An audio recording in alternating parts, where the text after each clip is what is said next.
આજનો દિવસ કેવો ગયો? કોઈ ના ઘેરથી ઓફિસ જાય ઓફિસથી ઘેર આયા. તમારા ફ્રેન્ડનો ફોન આવ્યો તો તે ક્યાં ગયા હતા તમે? ના, હું તો ક્યાંય ગયો નહીં. પાછું કોઈ કીધું તો ને કોઈ? મારા ફ્રેન્ડનો ફોન આવ્યો તો તે એમ કહેતી હતી કે તું ને જીજાજી બે ગયો જતા હતા બાઈક ઉપર. Oh no! કોઈ બાઈક ગયા હતા?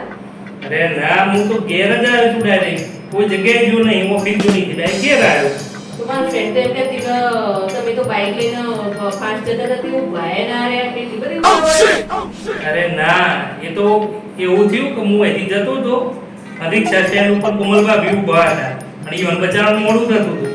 તે કીધું લેતો જાઉં એટલે ઈવને ઉતારી અને પછી ઓફિસ ગયો હતો. હા એમ લઈને જવાય છે અને મારે ક્યાંક જવું હોય તો મારે રિક્ષા કરીને જવાનું અને મારે તો જવું હોય તો એમ કહેવાનું મારું ઓફિસ તો મોડું થાય છે. અરે પણ એ રસ્તામાં ઊભો હતો એટલે બે હારી ગયો હતો. તો ઓફિસ તો મોડું નતું થતું? પણ તું અવળું વાત કોણ અવળું લે છે? મારે કોઈ એવો ઇન્ટરેસ્ટ નતો, ઈવન મોડું થતું એટલે બે હારી ગયો હું. હા અને અમને લઈ જવાનું હોય તો મોડું થાય છે. આવું નહીં બે હારી લઈ જાઉં બાપા. આવો જે દિવસે મી તમને જોયા ને બાઈક ઉપર કોઈ બેસાડેલું લઈ ત્યારે તમારી વાત છે.